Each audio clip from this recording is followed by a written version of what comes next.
Are you tired and overwhelmed of making multiple offers on properties and not winning? Would you like to know what it takes to get the winning bid? So stay tuned and I'll show you how to beat the competition, snag the perfect home, and make your home ownership dreams a reality. As always, my name is Roman. I'm a real estate agent here in Southern California with DXP Realty, and I've been helping clients like yourself for the past 20 years buy, sell, and invest in residential real estate here in Southern California. So if you have any questions, need professional advice, give me a call, shoot me an email, send me a text. My contact information is linked in the description down below.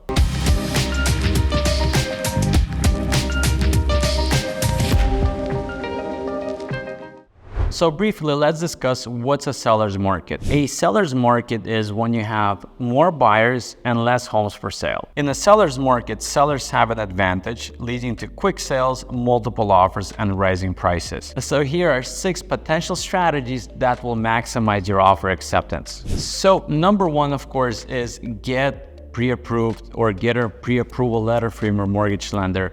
It shows that, first of all, you're a serious buyer and you have all your ducks in a row. Now, to elevate that, make sure it's a pre-approval letter and not simply a pre-qualification letter. So the difference is the lender will just issue a pre-qualification letter, and that's when they talk to you and verbally get all the information from you. Now, a pre-qualification letter is when you submit all your financial documents, they pull your credit, and they give you a solid loan approval that you can go with and start making offers with. To the seller, it shows that you're fully qualified and you shouldn't have any issues or time wasted in the process of buying the house. So number 2 is set realistic expectations. In a seller's market, properties do end up selling over the asking price and they sell relatively quick. So going into the house, be prepared to pay over the asking price if there are multiple offers, in which case in a seller's market, chances are there's going to be multiple offers more often than not. Now, step number 3 is act quickly. In a seller's market, you're going to end up getting multiple offers, lots of interested buyers, lots of showings, and a lot of times the sellers or the seller's agent will set a deadline when the offers are due. Typically, it'll be 1 weekend of showing, and the Monday or Tuesday, that's your deadline. So if you see a property that you like, don't wait till Friday, Sunday, Monday. Try to see it as soon as possible. If there's an open house over the weekend, then you do have a chance. If there is no open house, ideally you want to see it as soon as possible because it will sell quick. And from experience, I had clients miss out on properties because they thought the property is going to sit in the market for longer and it sold within maybe 1 or 2 days. It does happen. A lot of times it doesn't sell that quick, typically 5 to 7 days, but if they get a great offer, it can go in as little as 2 days. So my advice, schedule showings as soon as you see the property. So number 4 is when you're making an offer, make sure the offer is competitive. Ideally, you want your real estate agent, your realtor to call the listing agent and get as much information as possible on the current offer situations. Now, most of the time, they will not share what the highest price is. However, you can kind of determine if the price is over asking, under asking, how much over they are, and based on that information, make your offer. A few tips to make your offer stand out is shorten your contingency period. So instead of a 30-day escrow, talk to your lender and see if they can close in maybe 15 days or 21 days. Same thing goes for inspections and same thing goes for appraisal and loan contingencies. Ideally, you want to get those out of the way as quickly as possible. Another thing you can do is also increase your earnest money deposit. In Southern California, it's typically 3%, maybe push it to 4 or 5%.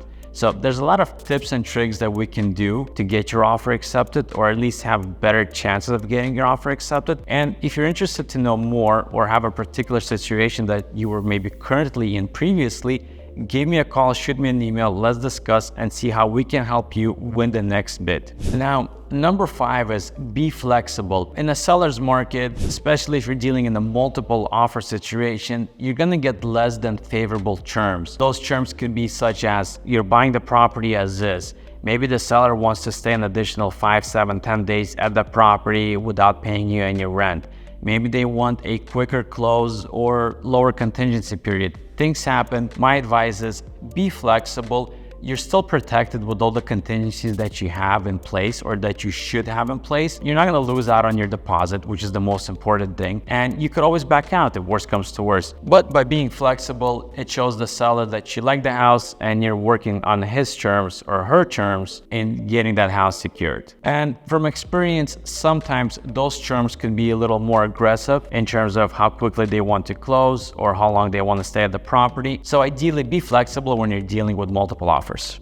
So number 6 is hire a professional real estate agent that's gonna help you with making that strong offer. There's multiple ways of making offers, and every single offer for every single client or even for every single property, no one offer will be the same. So ideally, you want a professional real estate agent that knows what to do, that will call the listing agent and get as much information as possible, relay that information to you, and together you and your real estate agent can put a strong competitive offer together and submit it for acceptance or submit it for consideration. Of course, these tips and tricks, they don't guarantee your offer acceptance. However, they do maximize your winning potential. So if the offer doesn't get accepted, stay positive. Lots of houses on the market, and I'm sure one of these houses will be yours. If you want to hear more tips or tricks or have any particular questions about maybe a current offer situation that you are in or were in previously, give me a call, shoot me an email, text message. Let's discuss and let's see how we can get you the next winning bid.